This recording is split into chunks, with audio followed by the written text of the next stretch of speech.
Hi, dear listeners. This is Kate Riga. I'm here to make a quick pitch that you consider becoming a TPM Prime member.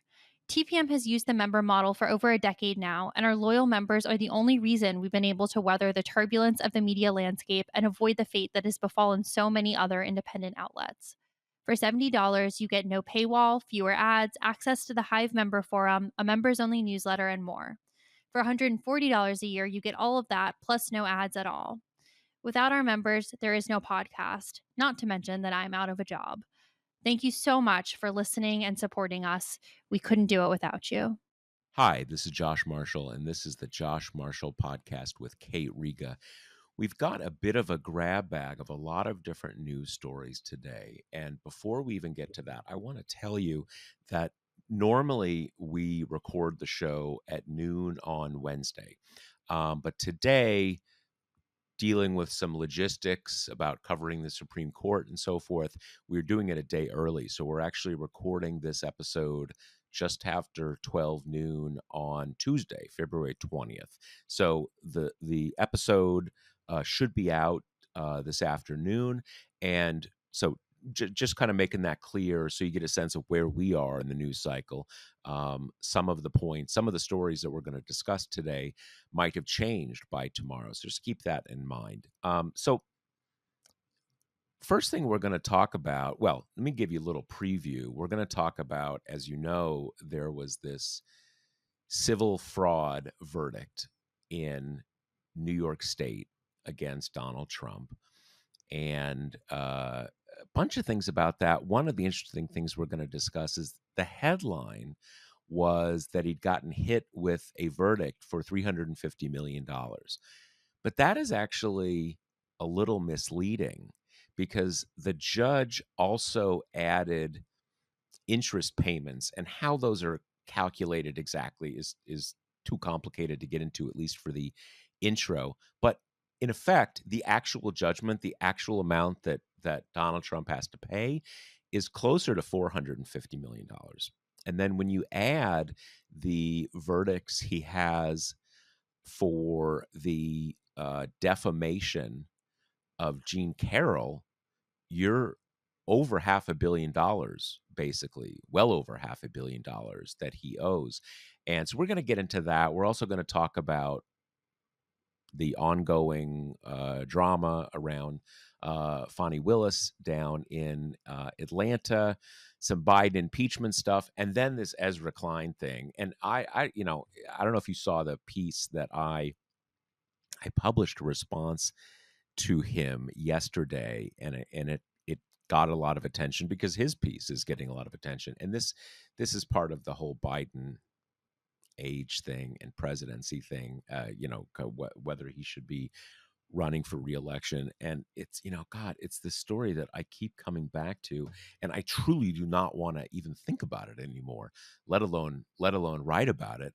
But these people in the news business that I am in, some of whom I know, some of, whatever, just keep coming up with these like totally crazy ideas. And I feel compelled to respond in some way, not because I'm like some kind of Biden dead ender or something like that, but because, like, what's that meme? Like, am I taking crazy pills here? Are you guys, am I nuts or are you nuts? And I think I'm not nuts. So we're gonna get into all of that. But let's start with this Trump civil fraud thing. And so as I just said at the beginning, in effect, he's been ordered to pay $450 million, give or take, as a judgment for running fraudulent business enterprises in the state of New York. That's not surprisingly, we don't allow that in New York State. So, Kate, walk us through what happened last week. I mean, in effect, Letitia James basically got everything she asked for. The disgorgement total was like right in the neighborhood of what she was asking for. She wanted Trump to have a lifetime ban from the New York real estate office, and then Don Jr. and Eric to have 5-year bans apiece. The judge ultimately banned Trump for 3 years, and then each of the sons for two. Two of the top execs, the former CFO and the former controller, got lifetime bans from heading up any financial institutions in New York.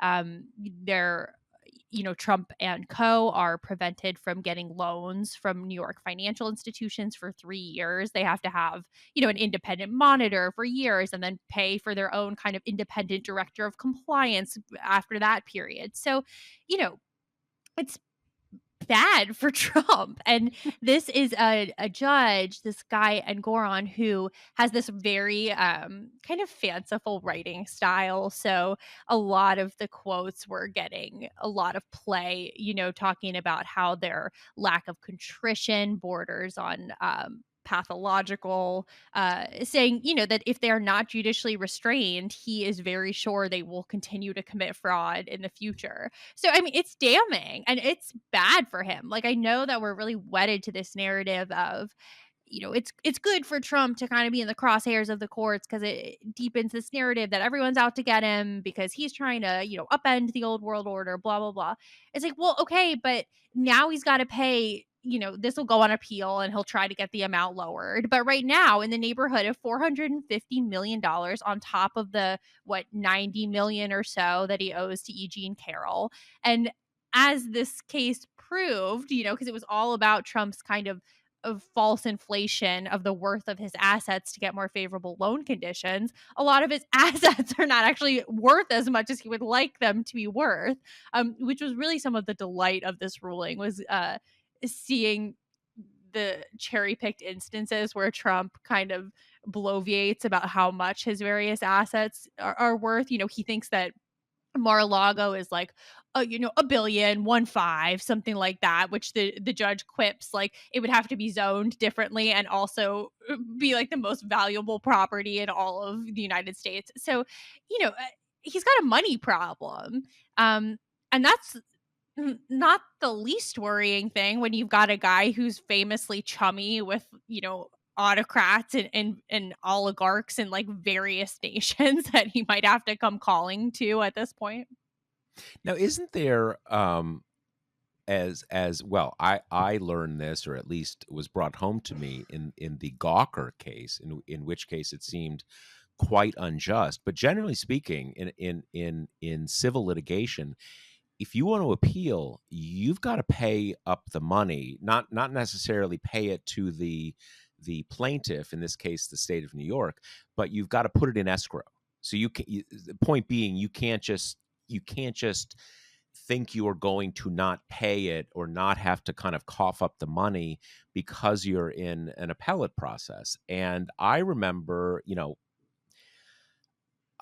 I learned a lot from the Gawker litigation, which of course bankrupted Gawker, and that was a particular set of facts because it was a given. It was treated as maybe not quite a given, but incredibly likely that the judgment against Gawker would never stand up on appeal. Just no way. No way it would stand up on appeal.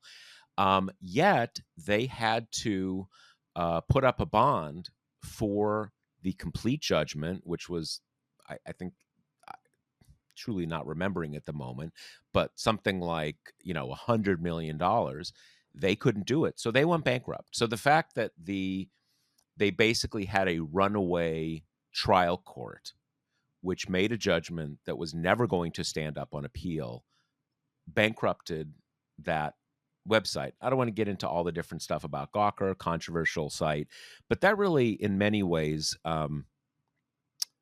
paved the way for a lot of things in the Trump era. And of course, it was bankrolled by a guy who turned out to be a major Trump supporter. But in this case, fast forward, this is not who knows what could happen on appeal, but this is not a rogue trial court. This is everything I've seen is that the conduct of this case, the ruling, is pretty standard. It's just it's applied to Donald Trump. So what do we know about what he has to put up? Doesn't he have to put up something to appeal both of these cases, this and the Jean Carroll case? To my understanding, it's a bond type situation, where he has to front some of it. I really don't think it's all of it. I mean, he definitely doesn't have that much money liquid at the very Like half a least. billion dollars in cash. Yeah, Right, very few people have exactly. that much liquid.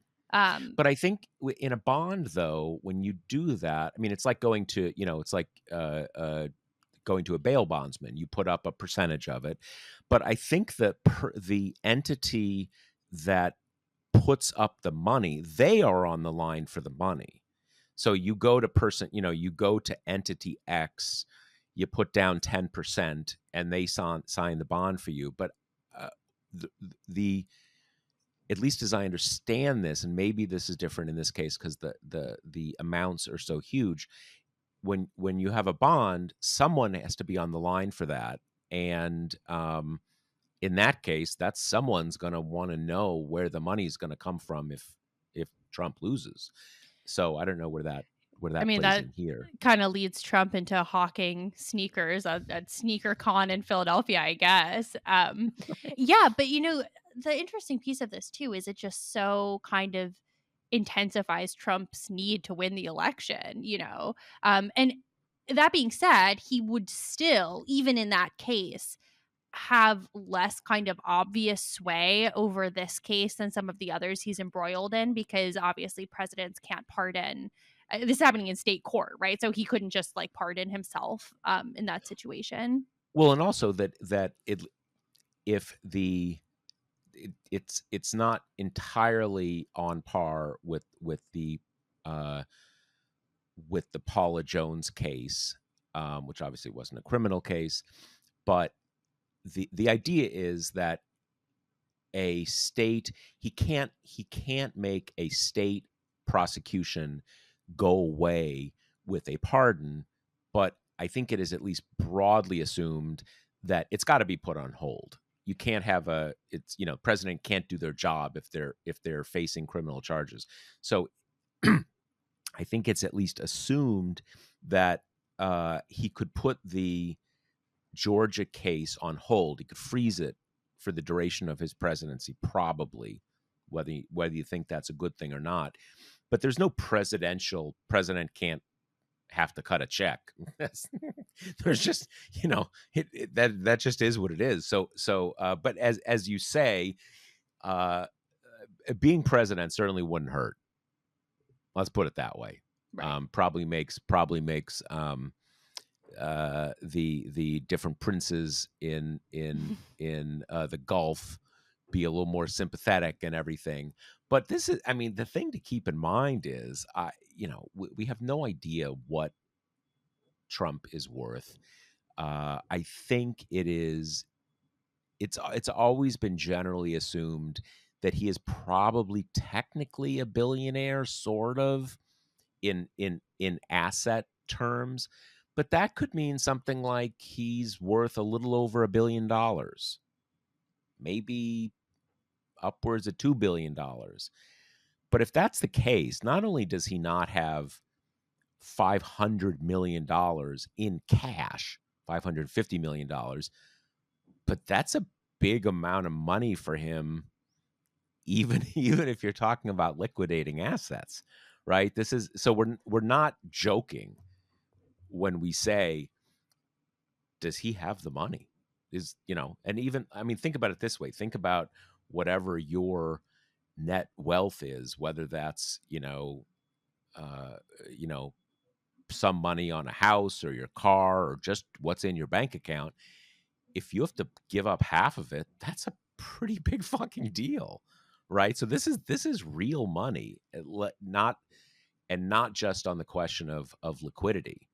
Like it's real money. Totally. And, I think credit to Tish James on this one, because this case almost died amid kind of changing hands between the elected New York, law enforcement positions. Um, it's hard to prove this kind of case. As we know, white collar crime in general is never really prosecuted as much as it should be. And in this case, it has to be evidentiary based, especially because to make her case, she had to prove intent, which is always really hard, right? Especially when Trump always operates with this kind of double edged sword of maliciousness and clumsiness, almost to give himself plausible deniability of like, on the one hand, going around saying no one knows as much about New York real estate as me, and then being like, oh, I had to what? Like it wasn't the accountant's job to, fact find that all my assets were worth what I said they were. Like that's a shock. That comes as a plumb surprise to me, right? So I think it's a big deal, and this is one that's really gotten lost in the shuffle because we've got all these felony cases kind of a lot of them moving forward on similar tracks right now. So this one just kind of reared up its head and it's like, oh yeah, by the way, you're on the line for $500 million and you can't play in the real estate market for a few years as just the initial blow before these other four cases, which have been broadly considered the more serious ones for him, haven't even really hit their crescendo yet. Yeah, and his reaction to this one seems more intense than I mean, obviously he hasn't been convicted in the other felony cases, but his response in some ways I have been struck by the fact that lots of commentators have treated this like, another day, another loss, but it's not a loss because he's Trump and nothing matters and he'll never be held to account and all this stuff. And, look, there's certainly some, in the broadest sense, reason to feel that way. But he seemed to be one of the few commentators who thought it was a really big deal. Like he was really, really upset about it.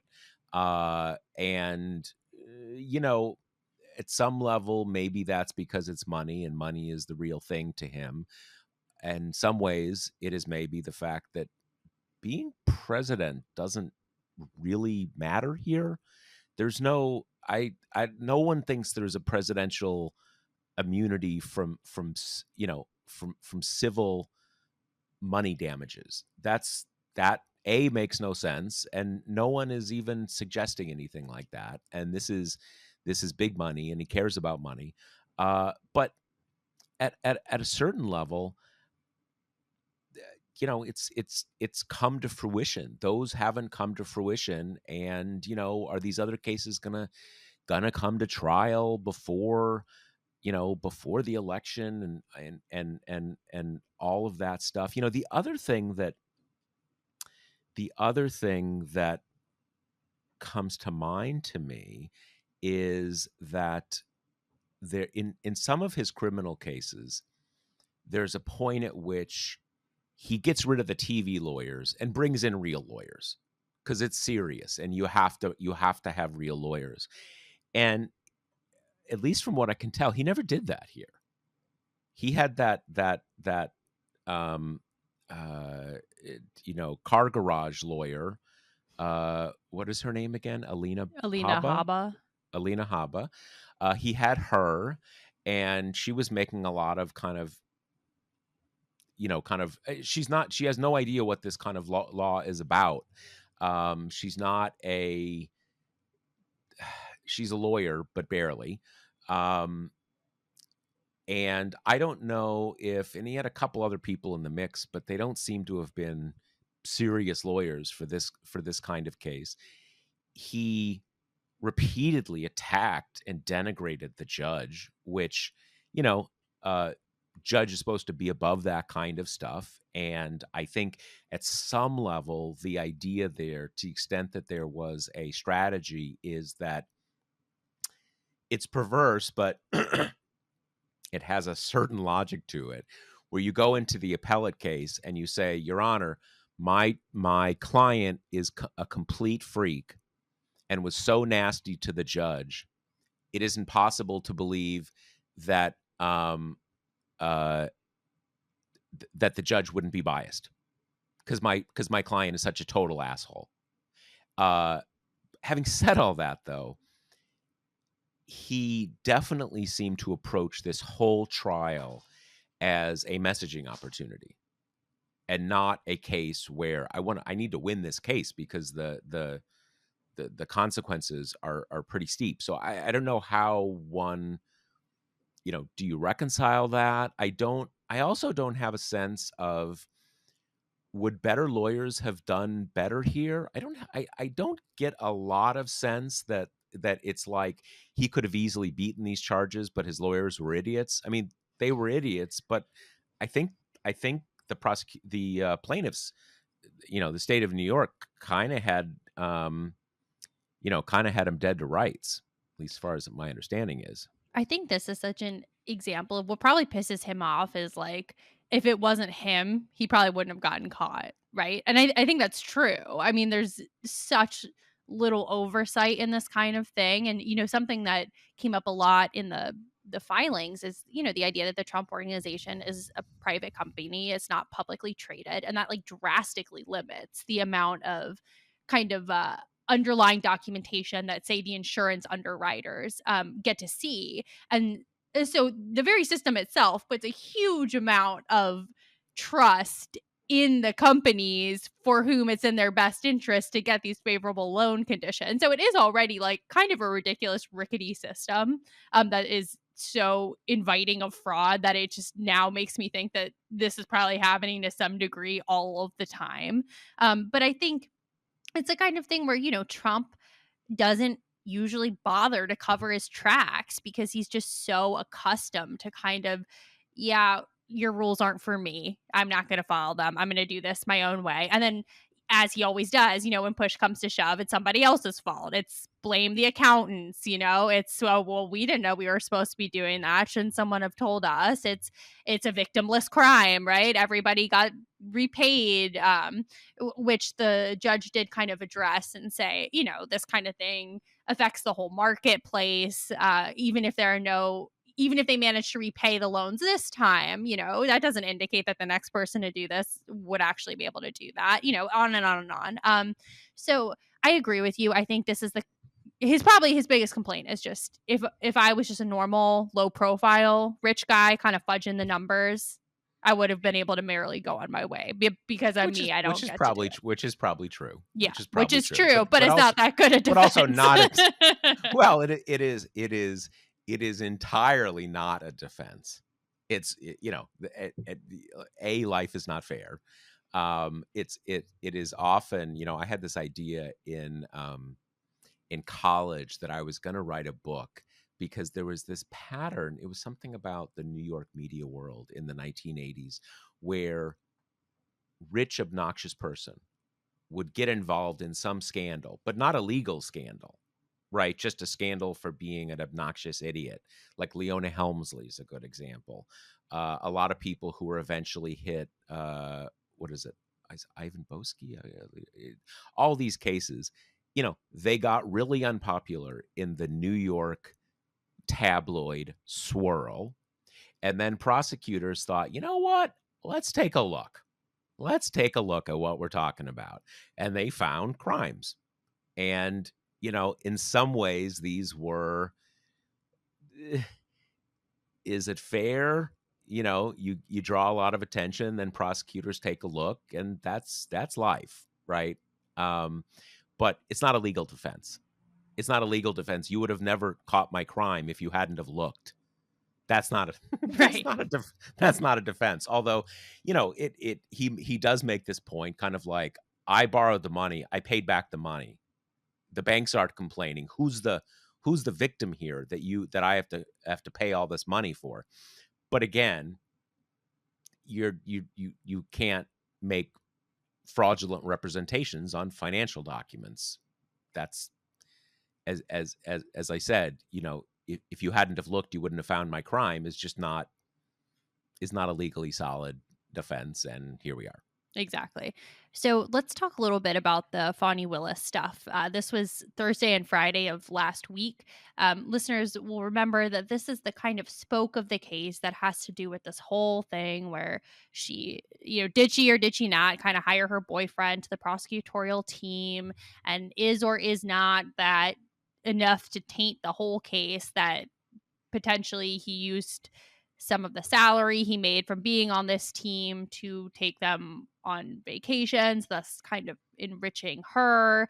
I still do feel like the case taint piece of this, you need to like squint your eyes and kind of tilt your head to see what is wrong about it, or what goes beyond just kind of an embarrassing episode of total bad judgment and impropriety into any way of meaningfully changing the case itself, right? Like, you could see it maybe if they were on opposite sides, but having them both be on the prosecutor's team is like, okay, Anyway, though, honestly, the judge is taking this more seriously than I am and had 2 days of witnesses and hearings that our colleague Josh Kavinsky covered for us.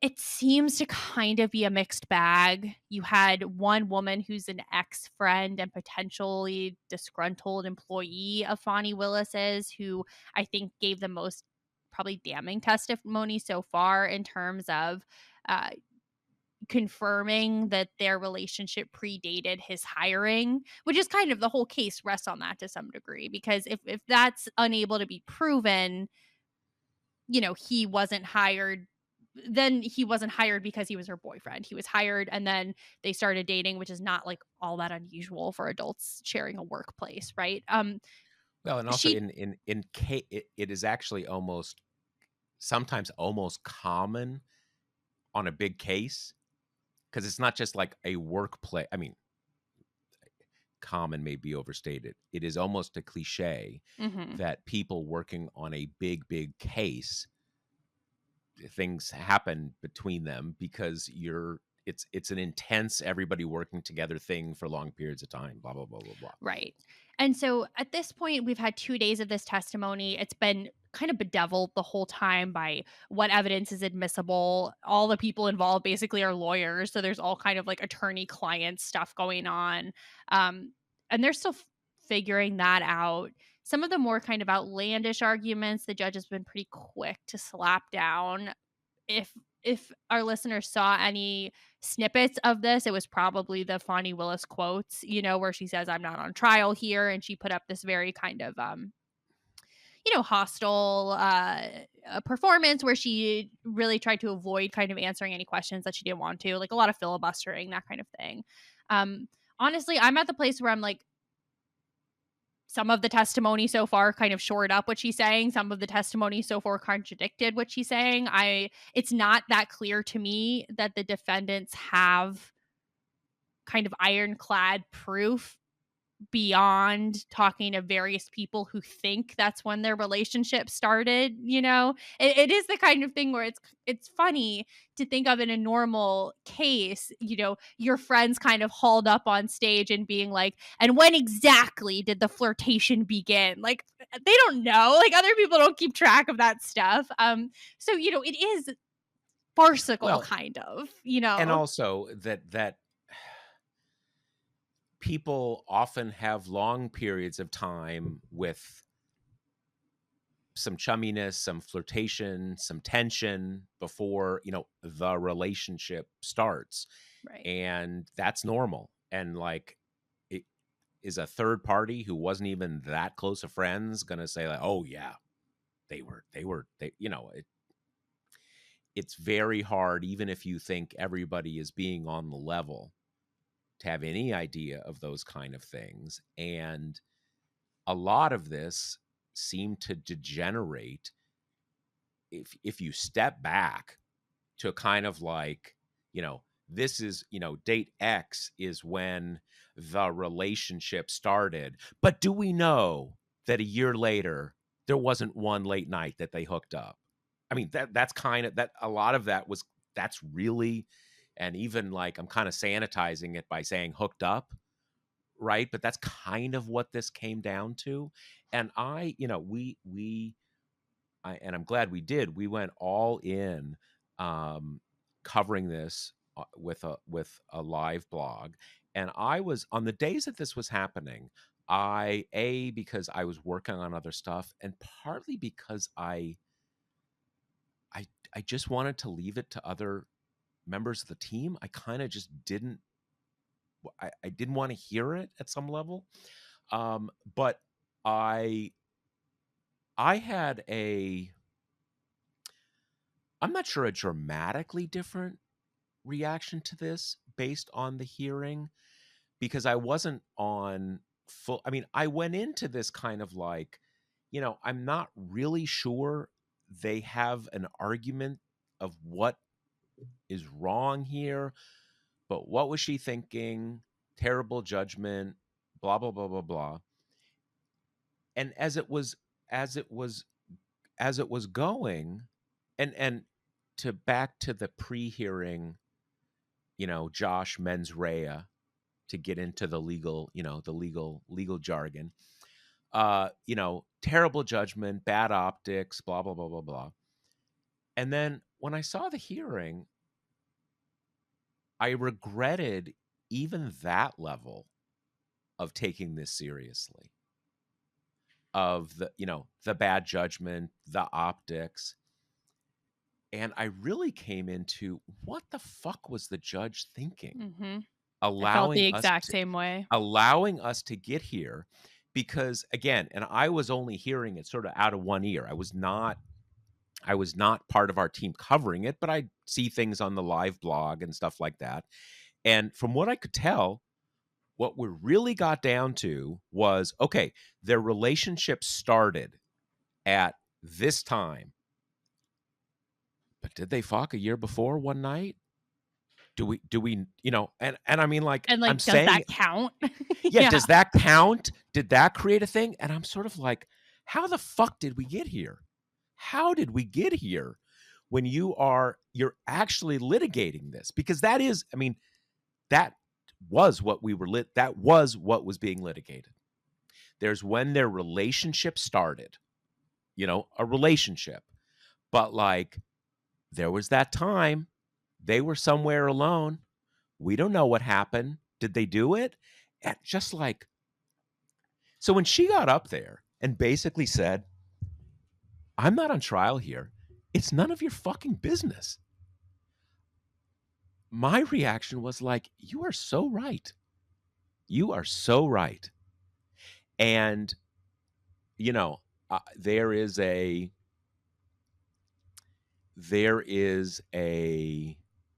whole level of this, very real level of this, of, does a white man get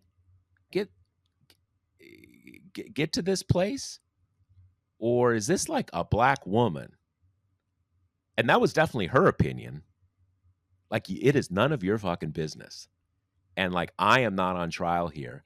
And I just felt like, you are right. You are right. And let me just say one more thing, Kate, that, the whole, what, among all the other things that make me feel that way, is the purported conflict here, the purported self-dealing is so notional, such a stretch. It it it's it is it's just not a real argument. It's such a stretch. And again, and it gets them to hear, at a certain point you have to say, you are not going to live in the world of optics. Because yeah, really important case, super important case, high stakes. You want to not give the bad guys anything to grab onto. But you can't. Again, there's just this point at which optics is intentionally this vague blob that goes anywhere and everywhere, because it has no definition, it has no contours, it has no borders to it. But in any case, and I apologize, guys, I just want to kind of get through this point. I just went to, fuck this whole thing. This is bullshit. That's how I felt too. I have to say, my first reaction was like, I'm not really sure why the judge didn't ask for briefing on this and kind of read the best case from both sides. Like, it's super unclear to me why he wanted a hearing, knowing that it would be televised and degenerate into this. that the Yeah. circus-like conditions are already pretty likely given the salacious questions. And to your point of the when did their relationship start?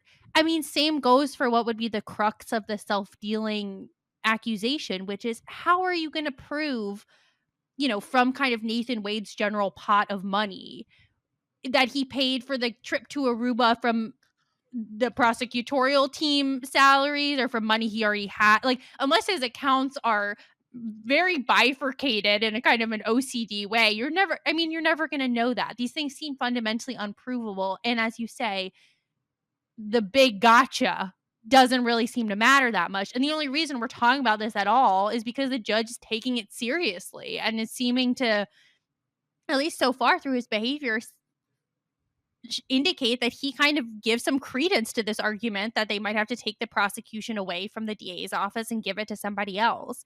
Now, I'd be kind of shocked if the past 2 days have confirmed him or have kind of confirmed that take for him, because they've been so contradictory and muddled, as is the nature of this fact finding. But yeah, I mean, it's so hard to see this as anything but a Black woman is going to have her private relationship exposed in a humiliating, really vulnerable way, that it's very, very difficult to see a white man kind of in this position being forced through this. Because if this ends and the judge is like, there's not enough there, the DA's team, we're back on track, then what? I mean, she's just been kind of beaten up for like general entertainment and for no real reason. And I think zooming out, I don't really think this matters that much to begin with. Like the whole, this taints the case, this makes it look politically motivated. Trump's followers are going to think that every case against him is politically motivated. Like that ship has sailed.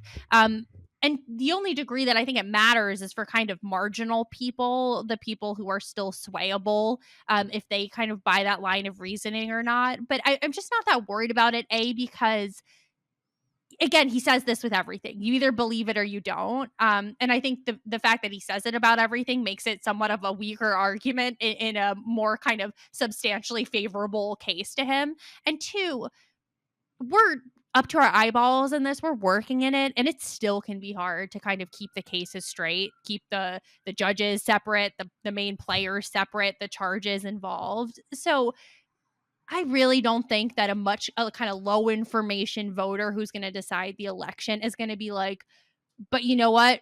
Fani Willis's boyfriend like makes me really uncomfortable, and I think that's going to sway me here. Like, come on, this is kind of circus stuff for the politics 400 people who are already really into this. I also think that, at the end of the day, these are felony criminal cases. And the most important part of this is actually the verdict, and the punishment. And look, the best case for the Trump people on this is that, yes, rule of law, you get your day in court, you're convicted or you're not, and you're punished. And that's the rule of law. There's no rule of law that you have to endure the 6-month cloud, which may affect your election, right? I mean, that's they actually have a pretty good case on that, right? There's no that's not actually part of the rule of law. So at a certain level, I'm not even that concerned about it. I'm concerned about people not being held to account for breaking the law.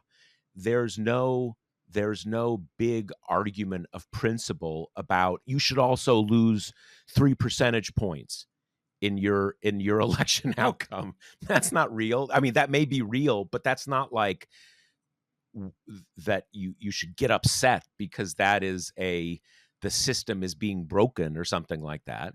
And so the whole thing about low information voters and the taint and all this kind of stuff is kind of like, yeah, you may be sitting in jail and some people may think Fani Willis was a crook, but I don't know what good that's doing you, right? You're still in jail. So at a certain level, it kind of just doesn't matter.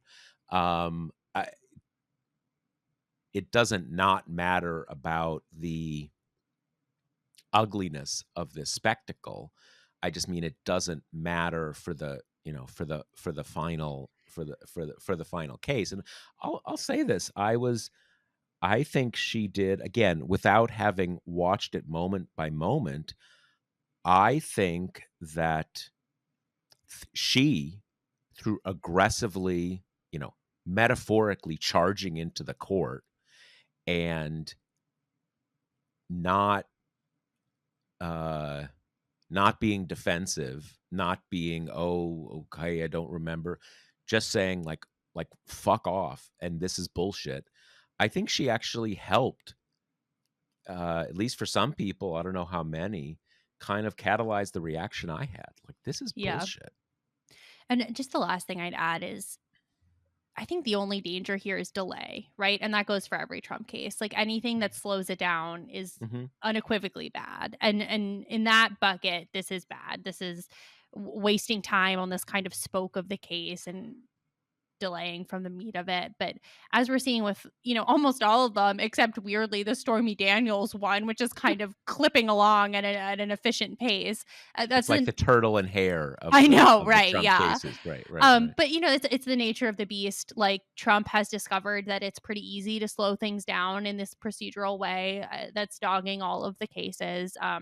So at this point, it's just got to be a speed thing, right? It's like you want this judge to kind of like, okay, you've seen what they have to offer. It was kind of muddy at best. Can we just put this to bed and move on? Because time is of the essence here, and we're just steadily kind of charging ahead through all this silliness. So I don't know if I don't I have no idea if this is what the judge is thinking, but it was suggested to me by one pretty knowledgeable lawyer. This person figured he wants to make sure this is absolutely ironclad on appeal. mhm, And so he is, kind of giving them every benefit of the doubt, getting a factual record in there, doing all this stuff because he doesn't want to create an easy way for them to beat it on appeal. And so I have no idea if that was if that was the plan, but I just wanted to put that out there because at least it in terms of our judging the judge and what he was thinking, it's possible that he will, I mean, and of course it will be on, they will come at every single angle of this on appeal. So it is possible that he was thinking, I don't want to make it like I just said, nope, sorry, this is bullshit, and kind of move on, because that gives them all sorts of possibilities on appeal. So who knows, right. but maybe.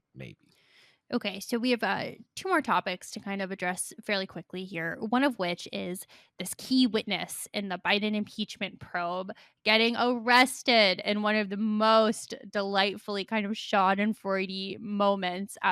They scooped him up as he landed at the airport in Vegas. It's this guy who there seemed to be kind of three primary instances where he told the FBI, like, I have this various kind of dirt on Biden, blah, blah, blah. Come to find he's a pretty steady Biden antagonist, really wants him to lose the election. And I want to say, this is not our first indication that this guy was like a less than reliable source. We'd had already, various kind of testimony about this person debunking what he had said, what he had testified to, questioning his veracity. But that didn't stop Kevin McCarthy from announcing this as like the pillar of the case when he started the impeachment inquiry from Comer for ages, saying like, this is the best whistleblower in the history of whistleblowers. He's steadfast, blah blah blah. And so I went on this other podcast at the end of last week, and the host asked, do you think this is the end of impeachment? Like, does this kill impeachment? And it's like, to the extent that the impeachment push was alive, I guess. But even while this was kind of the crown jewel of the argument, it was pretty clear it was running on fumes. Like every single, witness the Republicans bring in keep being like, "Oh yeah, no, Joe Biden wasn't a part of this at all. Sorry, man." We've had that like multiple times now. So this is just kind of the latest blow to a case that was pretty clearly always set up on a sand foundation. At least you have Republicans now being like admitting that the votes aren't moving in the right direction to impeach Hmm. Biden. I mean, this feels like kind of to me why they went after Mayorkas, because it felt like, well, we got to impeach somebody, and they don't have the votes to do it with Biden because Comer has so like epically failed to dig up anything. Not even though there was not a lack of trying to do that, there was no lack of using resources and searching to the ends of the earth to find something. So, God, what just a hilarious, enjoyable little nugget, especially given that this was, of course, another Republican prosecutor who's the one who, brought charges and arrested him and all the rest. I don't know where this is going to go, but Marcy Wheeler brought it up, and it's at least keeping an eye on that. This was one of Weiss's, the Republican prosecutor's witnesses, right? He hadn't brought charges on the basis of that. He hasn't brought charges against Hunter Biden, tied to the Biden crime family and all all that stuff. I mean, he has, at least as far as we know, um, you know, brought charges tied to the more kind of ordinary, tax payments and all that kind of stuff with Hunter Biden. But one thing to keep in mind, and it's or just keep an eye on, that Marcy was sort of pointing to, is you get all sorts of witnesses who come, people who come forward talking to prosecutors, and many times you don't believe they're credible. You don't believe it would sell in court. You don't believe they're telling the truth. But to charge them with not telling the truth, you've got to be certain, because again, there's all these different standards you're applying. So the point is to say, we don't only not believe you, we can prove you're lying. That is a really, really, really heavy standard. And what Marcy was getting at is he was still kind of holding out that part of the investigation was a real investigation. In other words, he was still saying, hey, we've got this witness, we've got to run it to ground, we've got to see if this is true. And then all of a sudden, he's 100% certain that guy's lying. And that's a quick shift. So what was that about exactly? And I think she kind of hinted that it came right as Hunter Biden's attorneys were asking for more stuff on discovery. Hmm. Basically, let's hear everything. You need to tell us more about what it's probably not fair to call him his star witness, but one of your witnesses said about Hunter, and all of a sudden he's charging this guy with lying to federal authorities. I don't think we know anything's wrong there, but it's at least a little weird. So it's worth keeping an eye on what happened there. And there's the additional layer to everything you just said, that, law enforcement entities like the FBI don't like to charge whistleblowers because it'll have a chilling effect, right? Yeah. Like people who are earnest whistleblowers might be like, well, it's not really worth potentially going to jail over, so I'm just going to keep it to myself in case, Yeah. these details are wrong or I have a misunderstanding or whatever. But yeah, it just adds to everything you just said, which is this is strange on many levels. Both timing wise and the kind of punitiveness of the action itself. So yeah, I think definitely worth keeping an eye on. Yeah, absolutely. Well, I think what is So we're our we're final topic? gonna end with yeah, as you Josh kind of previewed in the intro, the great Ezra-Klein debates of 2023, which was yet another one of these pieces of like Biden's too old, he's gonna lose, panic mode. And then as you kind of say in your piece about this, it's structured the same way every single person who's made this argument has done it, which is kind of, you can nod along for the beginning, right? Because it's like, I personally think Biden's been a really good president, a surprisingly good president, competent and productive beyond what many people thought he'd be able to do with Congress basically split, with a split in the Senate.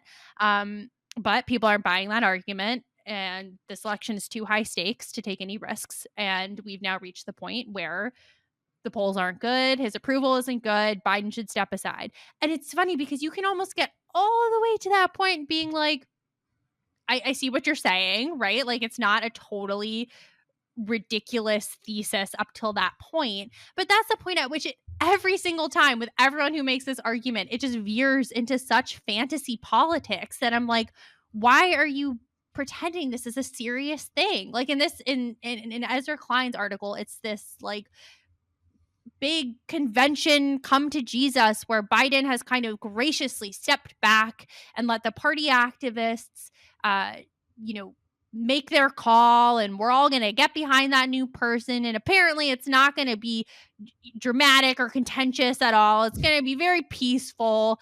Well, there's going to be a lot of good press. It's going to generate a lot of positive press and excitement. Right. And then that candidate will come out strong with the united voices of the Democratic Party behind them, which is always the part at which you're like, what are you smoking? Like, what are you talking about? I feel like it's become a meme, almost, the brokered convention thing, because it's so in the category of like mint the $1 trillion coin, like the kind of the fun workarounds that get tossed around in moments of tension that never come to fruition and that always have logistical problems that would make it all but impossible to transpire in the actual political world that we live in. Yeah, I mean, I wrote this piece yesterday, as I alluded to, that I didn't want to write just because I don't like writing about this issue because it's just so frustrating to write about. But and you can take a peek. It's in the editor's blog if you want to see it. There's two issues. One is the one Kate just mentioned, the kind of the Thunderdome Convention, which somehow is going to be a big kind of unity thing, even though it's going to be like taking 7 cats and sewing them into a bag and like seeing who comes out alive, right? That because ironically, it's true what everybody always says, that the Democrats have a lot of strong future presidential candidates, and that's almost a problem, right? Because it's not like you've got like one person, like, oh, we all know it has to be this person. You've got a lot of people, and they all want it, and if they have a chance, they're really going to fight for it. And you're going to have the Gaza activists, and you're going to have the Israel activists, and you're going to have the Medicare for all people, and you're going to have the border people.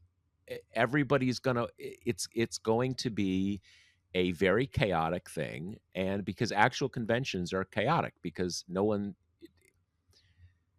the idea that you have any idea that people are going to come out of that, well, we had an argument, but we're all super pumped and we're all totally excited about how it went, and we're all totally fine that the choice has been made by a few thousand party insiders, because that's totally legit. That's how, like, what? But the even bigger thing is, and this is kind of the crux of Klein's argument, is that, okay, how do you get there? How does this actually happen? And he has this line where he says it with refreshing candor, but with a total inability or unwillingness to recognize how unlikely and fantastical that is. And that is, you need a public campaign by people like Ezra-Klein and Jim Carville and whoever else, to convince the people in Biden's inner circle to get Biden to step down. So you got to convince Anita Dunn or Donnellan or Ricchetti or these guys to go to Biden. I mean, so these are the people who, by definition, in the entire political world, are the most loyal to Biden, who've known him the longest, are most invested in him, are in the middle of running a campaign, and to be cynical about it, the people whose careers will, not end, but end at the top of the, at the pinnacle of politics. All you need to do is convince them to go and convince Biden to step down. Like, okay, I mean, I guess you could convince the manager of the Yankees to activate me, and I could pitch a few games, but like that's not a strategy. Like, what? That's completely. And it's funny because a lot of people I have this conversation with will say, well, okay, yeah, that's hard, but he needs to step down. He needs to step aside. Okay, but he's not going to step aside. So and it's almost like it people want the, I don't know, the psychic relief of saying that he needs to step aside and we need someone else. But that's not going to happen. I mean, I've been covering these kind of people for 25 years, and the people in your inner circle are basically you. They're not going to, and it's funny. I was I was talking to this one reader, and shooting emails back and forth with his own readers, like, well, Jill spends enough time with him that she can get the message across. Like, okay, now we're Jill Biden's gonna, like, what are you guys talking about? And the funny thing is that I looked, RCP has been increasingly right wing and kind of bogus as a political average. But right now, Biden is 1.1 points behind Trump in their average. And that's not great. I mean, that, are you anxious, Just? Yes. Fuck yes. It is. This is not great. This is scary on 20 different reasons. But if you're like Anita Dunn or like Ricchetti or any of these people, do you think you're going to point to that and you're like, he is down 1 point? This is hopeless, guys. Do the right thing. Like, even if you assume that the premise is right and he's going to lose, or someone else is less likely to lose, these people are by definition dead enders. And I don't mean that in the sense of like they're lying to themselves. They're his people. They're his inner circle, right? To think that you're going to point to that and say like, it's February and he's 1 point down, see the writing on the wall. It's over. It's just, I I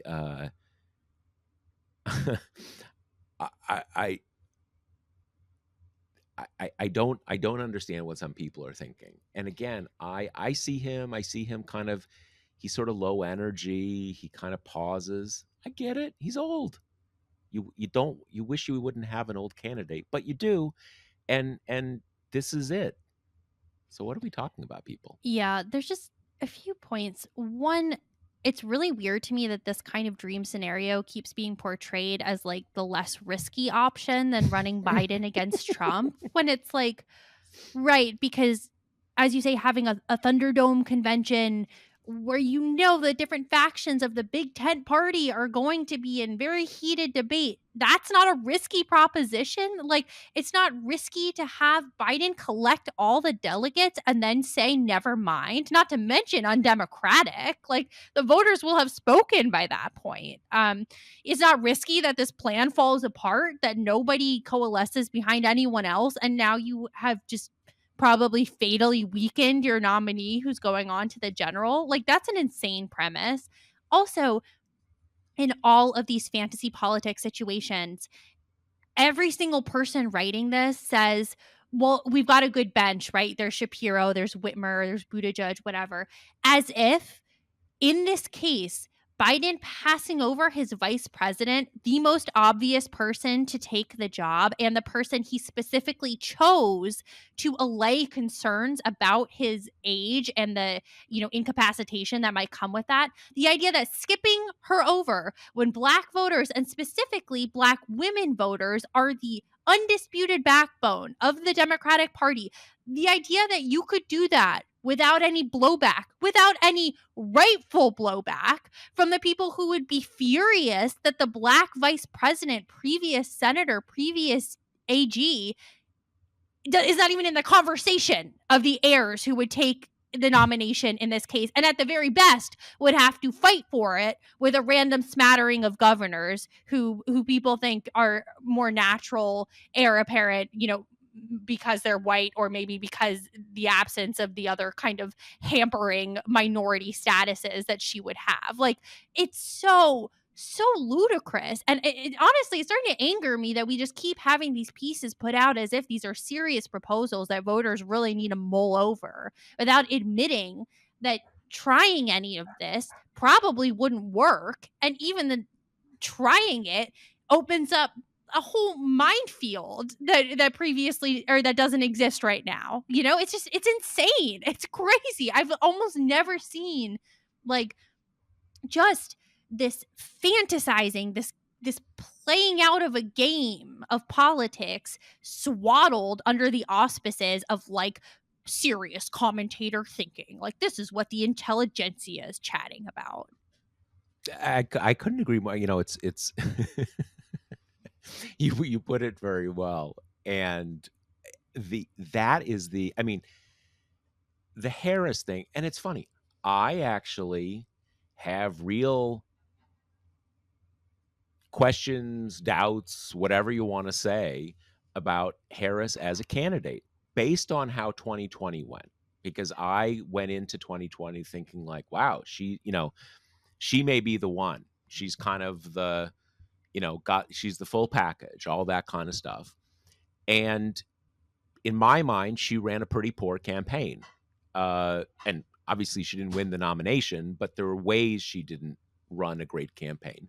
But like many things in life, that's already been decided, right? We're done with that. She's the vice president. And, if to the extent that we're kind of already in fantasy land of kind of like, oh, let's get rid of Biden, let's choose someone else, I'd probably pick Whitmer. I like her. She's won as governor. She basically kind of catalyzed taking her state from divided control to like, Democratic control everywhere. She's done very well. But the reality is she's never run at the national level. Never. Harris has. And it is also because I live in the real world. As you said, the idea you were going to pass over the Black woman, and constitutionally, obviously, if Biden were to die, she'd become president. It's pretty close in terms of candidate succession. She's next. You'd need some huge reason. So the idea that you're going to do that, which would really be like sticking a stick of dynamite in the center of the Democratic coalition and just lighting it. The idea in Klein's thing, he just says they're going to hash everything out at the convention, and people will give speeches, and basically kind of everybody's going to understand that Harris isn't the one. I'm like, no, I don't think that's it at all. I think that's insane. And insane, as you say, for pretty good reasons. We've made this decision for every reason except for the fact that she's not polling that well. That's the whole. It's hard to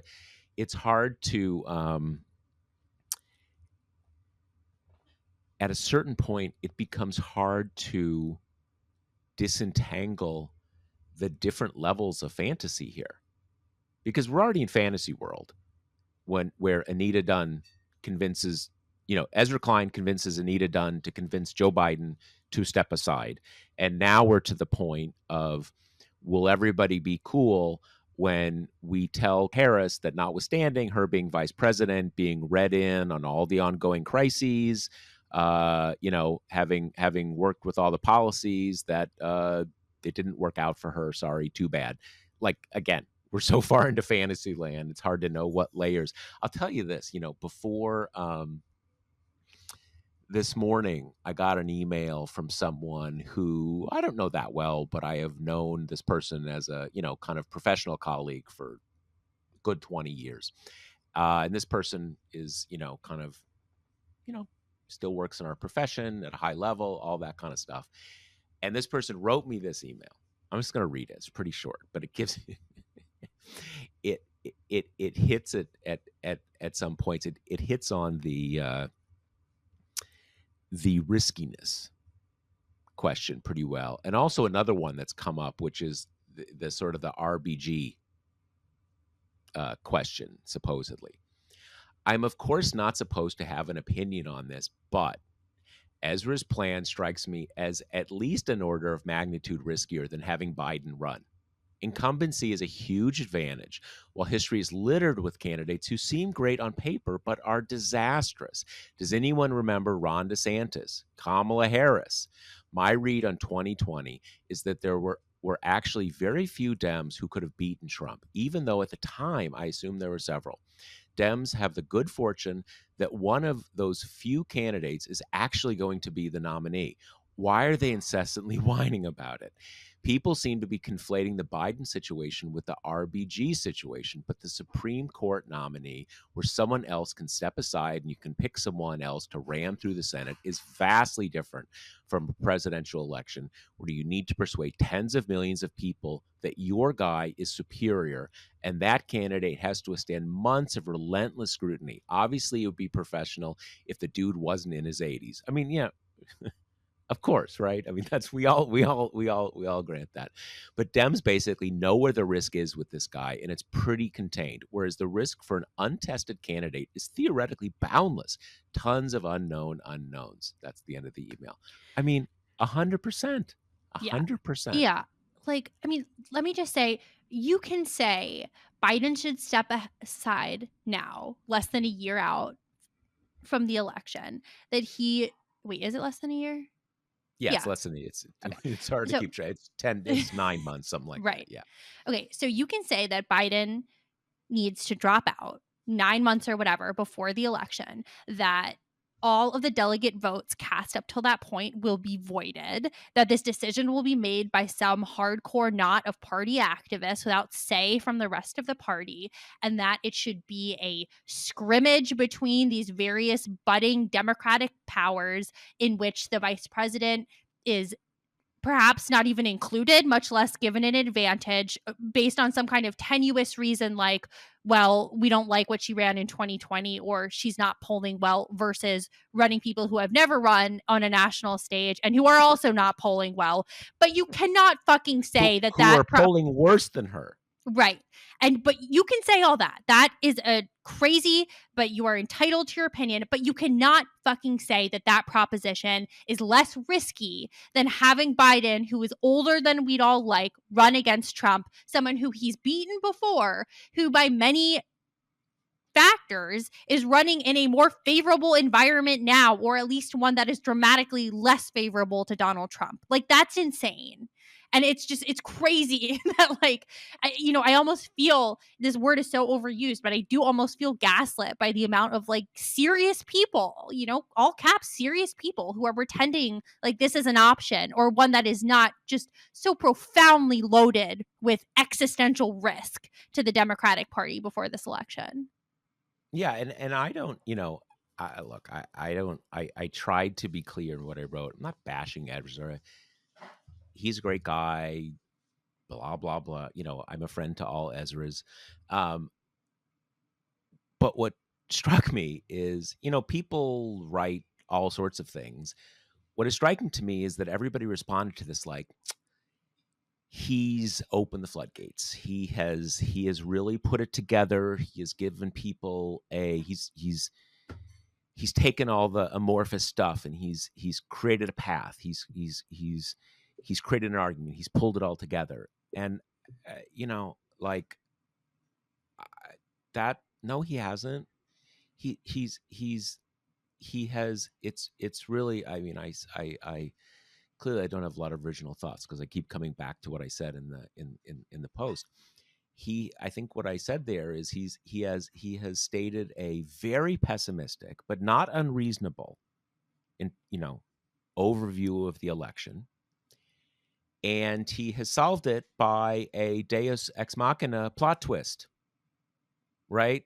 It's sort of like at the end of the kind of 19th century plays where everything has to happen well, and suddenly the pauper is actually a prince, and the bad guy, something bad happened to him and everything's great.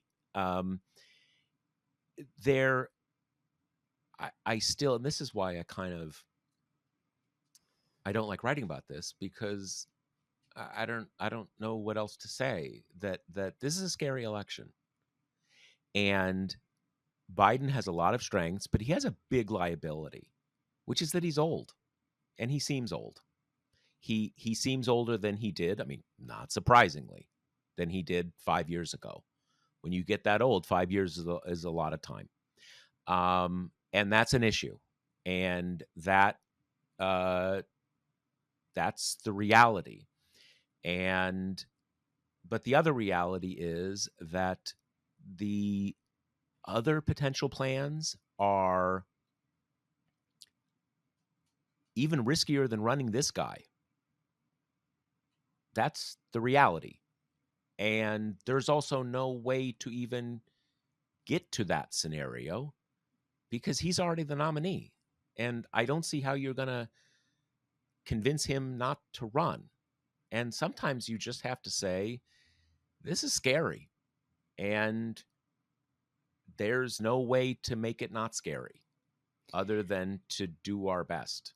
Also, I'm sorry, but this was not like an original take either. I mean, I know it spurred like a revolution in the chattering classes because Ezra-Klein is someone who is generally supportive of Biden. So having him write a piece like this is like, oh my God, things have gotten really bad now. But like Bill Kristol was doing the same extremely patronizing take months ago where he was like, it should be a free-for-all fight, and if Harris comes out on top, then she's just a stronger candidate for it, right? Like this dumb shit has been circulating for ages, and it's so it's so stupid, and it's such a waste of time. And like I don't want to be one of those resistancy Twitter people, but it is true that it's crazy to spend this amount of time like kind of dithering on this obvious, widely acknowledged, widely talked about weakness of Joe Biden, whereas Trump's cases are basically treated as like the most takey that kind of mainstream media can get with it is like, oh, this is unprecedented, right? Like this is new for a former president to be experiencing these things, and it's never, gee, maybe that's a big weakness for Trump, right? Like maybe Republicans should be worried about their candidate, but it doesn't flow like that. For Trump, it's like, well, we expect him to be corrupt, so this isn't really a surprise. So it's just kind of a matter of fact coverage. Whereas for Biden, it's a whole, it's left the realm of like fact, and we really are into fantasy politics, but that's just countenanced because it's under the auspices of the New York Times and all these like big serious writers and everything. And it's just annoying because any critique of that just gets conflated as like, well, you don't want to talk about Biden's age, like you're not appreciating that it's a big problem. It's like you can appreciate that it's a big problem and also think that this isn't going to end on a trick play, and pretending it is stupid and a waste of everybody's time. Well, and you made the point that I wanted to return to as sort of a final point, that there is this, if you make the arguments that Kate and I are making, people say, oh, we're all supposed to shut up and just clap louder, right? And, that is kind of, when did you stop beating your wife kind of question, kind of, you can't, how do you respond to that? But I think there is a way to respond to that, which is that Klein's idea is that we should spend the spring having a public pressure campaign, writing editorials, trying to communicate to Steve Ricchetti, Anita Dunn, these kind of people, that Biden is too old, frail, he should probably just resign now. He's such a wisp, right? That I don't think that helps. Like, what if your plan doesn't work? I don't think spending the next 4 months talking about how ancient and decrepit Biden is going to help him win. And since your plan is not going to work, yeah, I think we should accept that he's old. But, this is how campaigns run. You accentuate the positive, you de-emphasize the negative, and you try to win the campaign. And that's kind of the only thing there. So I guess I have demonstrated by my tone of voice and affect why I don't like talking about this or writing about it, because people, life is hard, and we often don't have all the choices that we want to have, and we still have to make a choice sometimes from bad bad options. And with this person who, the emailer wrote about, which I think is a good point, is that this isn't just kind of like, yes, he's decrepit and almost dead and all this kind of stuff, but we have no choice. He's actually probably the best shot we have. So it's not, we get into, I kind of realize that I'm not going to convince people of that. But it probably is the case. So what are we talking about? Like get, come back to planet Earth, where we need to get Joe Biden elected president, and that's the reality. Yep. Okay. All right. We have flogged this thing. We have flogged Joe Biden's 81-year-old body. And look, he's resilient. He's still in it, right? Anyway, I think that's all we have for this week. So guess that's all we got. See you next week. Later. The Josh Marshall podcast is hosted by me, TPM reporter Kate Riga, and TPM founder, editor-in-chief Josh Marshall. The show is produced by Jackie Wilhelm. Thanks to Why Not Jansfeld for our podcast theme song, and thanks to all our TPM members who make this possible. Rate and review us on Apple Podcasts, and subscribe wherever you listen.